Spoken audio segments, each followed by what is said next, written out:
C'est une matière vivante. Ce n'est que la matière qui est importante et pas tous les artifices autour.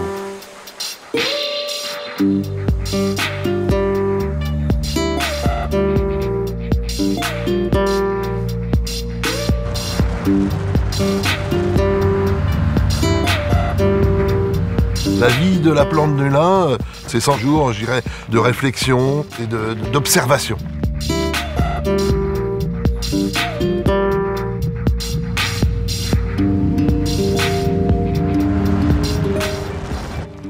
Si cette fibre-là n'a pas d'avenir, je me demande quelle fibre peut avoir un avenir.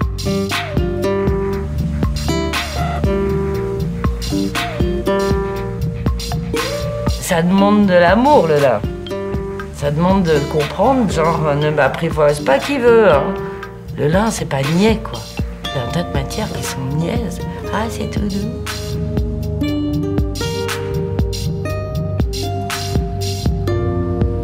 Il y a une rencontre qui doit se faire avec cette matière-là. Et c'est possible de le faire. C'est quelque chose qui passe dans une espèce de rapport d'intimité avec un toucher, un aspect et le mot. Le mot lin est un... Voilà, ça sonne.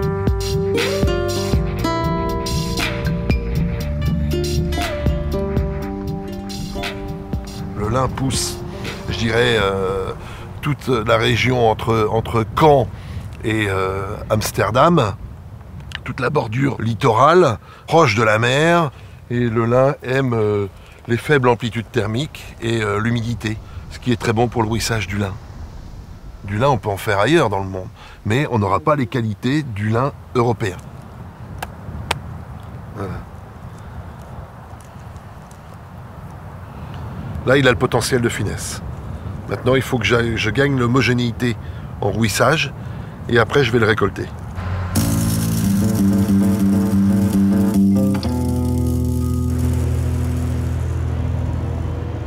On ne fait pas du beau fil si on n'a pas du beau lin taillé, et on n'a pas du beau lin taillé si on n'a pas des belles plantes en plaine.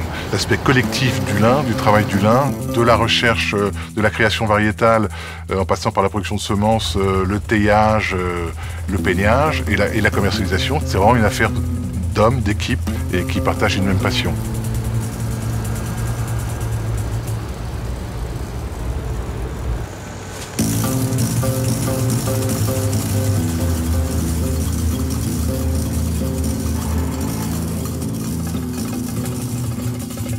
On est presque dans le bleu là. Là on parle d'un bleu parce qu'on a tout, on a la finesse, la solidité, l'homogénéité. C'est ça, c'est la clé du lin, c'est cette finesse là. Mais il faut aller la chercher cette finesse.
Filer le lin, c'est de l'expérience. On donne au fond que un travail mécanique sur la fibre. On n'ajoute pas de chimie, on n'utilise pas d'huile à filer, rien du tout. Je tiens à cette fibre parce que j'y crois. C'est toute la filière, au fond, qui doit se mettre derrière l'avenir de la fibre.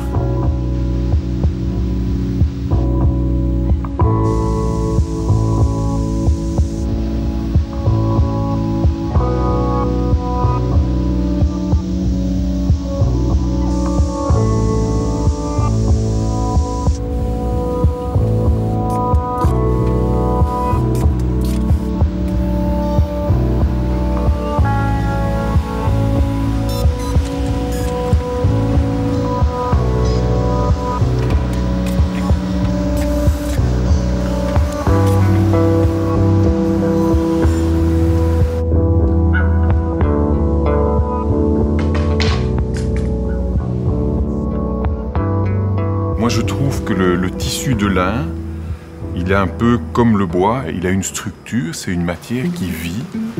Et je trouve que ça, c'est quelque chose d'essentiel dans la façon de le travailler. Ce que nous faisons, c'est par la recherche, par les nouvelles techniques de production, on parvient à faire des tissus qui sont tout à fait différents. Il était inimaginable d'aller enduire des tissus avec des coatings argentés ou avec des... Donc petit à petit, on parvient à le décliner de façon tellement différente, c'est que ça ajoute d'autres dimensions au produit.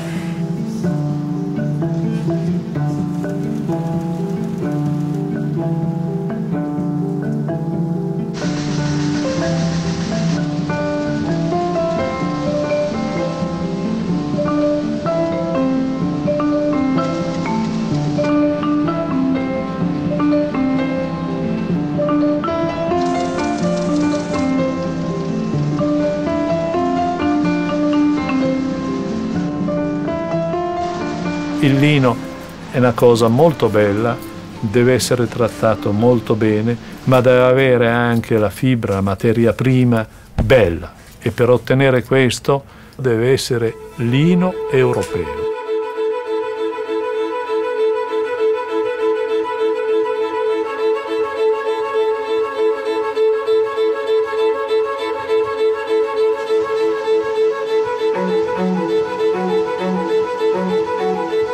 Il futuro del lino è un futuro che deve evitare la banalizzazione, non è una fibra che consente una massificazione del prodotto.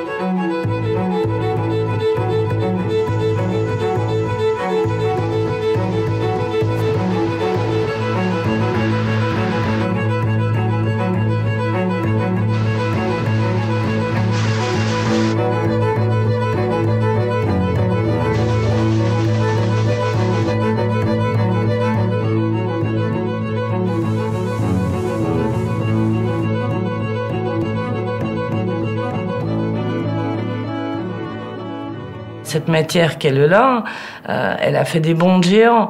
Quand on voit des tissus comme ça, il a 50% de lin, il est vibrant et il a un comportement qui est absolument inédit. Le lin, il a beaucoup à apporter dans le cœur même des tissus. Le lin a été présent très longtemps comme fibre technique. Tout était à base de lin. Et ça a été dans les années 50, 60, 70, ça a été remplacé par des fibres synthétiques. Finalement, en fin de cycle, il y a un problème. Et maintenant, c'est certainement cette envie de produits naturels, de choses qui sont plus essentielles, qui nous ouvrent de nouveaux débouchés.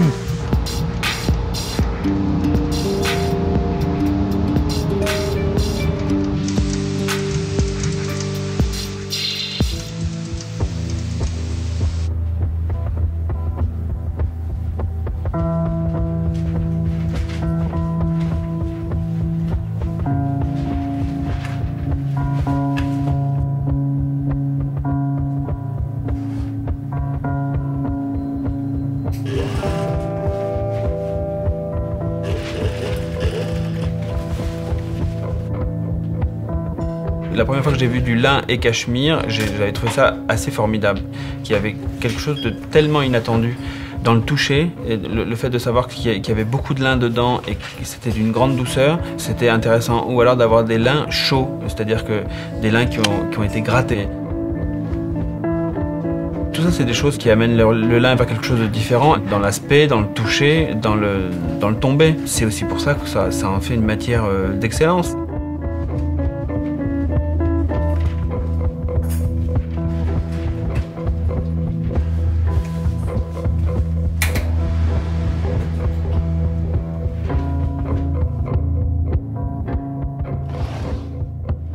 Beh, il lino è importantissimo per noi perché è parte del guardaroba maschile da sempre ed è un tessuto molto sofisticato che va apprezzato anche con le sue pieghe. È una fibra che può essere anche mischiata a volte con altre fibre naturali e può creare dei veri e propri capolavori. Maintenant, aujourd'hui, la mode et le textile est dans un univers de connexion, de création. Il y a toujours une idée qui fait penser à une autre idée, qui fait que la réalisation va se faire de cette manière-là. L'erreur, elle arrivera à créer la chose géniale de demain. On a vraiment cette particularité d'être en prise directe avec la matière, et donc lorsqu'on travaille avec un designer sur le développement d'un projet, on est vraiment principalement dans l'atelier à faire des essais, à rechercher, à être un espèce de laboratoire pour mettre au point une pièce. Très élastique. En plus, ça fait disparaître le truc. On peut le tracer à l'endroit et à l'envers, c'est pas forcément le problème. Il est toujours préférable de travailler avec des matériaux nobles parce qu'en termes de fabrication et d'utilisation, on va passer moins de temps. Les choses vont glisser plus facilement.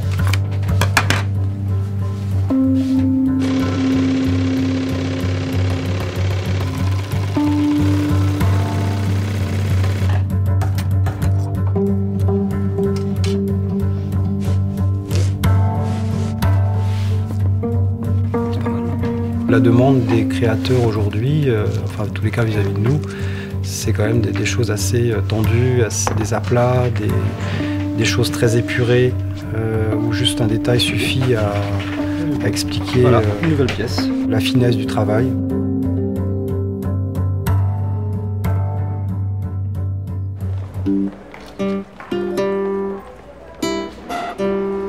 Chez nous, on veut que les gens touchent. Alors évidemment, il faut ranger tout le temps, mais c'est le plaisir d'un magasin tactile.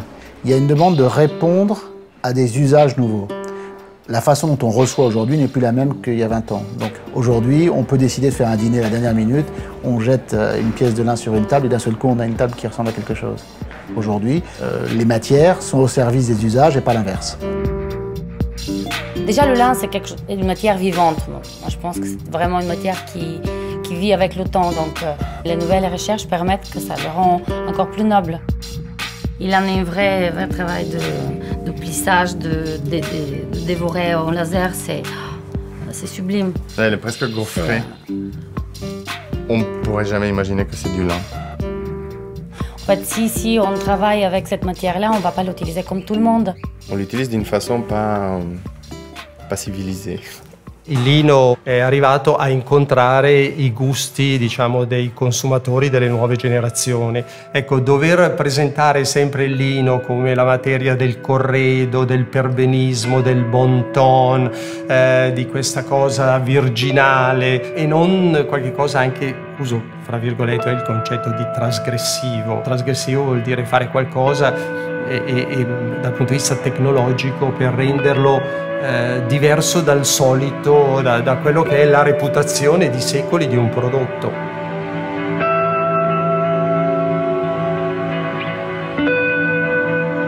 En ce moment, les désirs des consommateurs se tournent plutôt vers des valeurs d'éthique, de responsabilité, d'intelligence. Le lin est extrêmement intéressant parce qu'il est porteur justement de beaucoup de ces valeurs. Il suffit de très peu de choses, et notamment un jumelage ou une hybridation avec la haute technologie ou des avancées scientifiques, pour l'emmener vers une hyper-modernité. Il a cette dimension verte, cette dimension écologique. Ce qu'il y a d'intéressant quand même là, c'est que c'est pas des plans marketing pour dire que c'est bio, ça l'est. C'est une plante qui est produite en Europe de l'Ouest, qui est tout à fait naturelle, qui s'est transformée sur place. Vous voyez, c'est ça.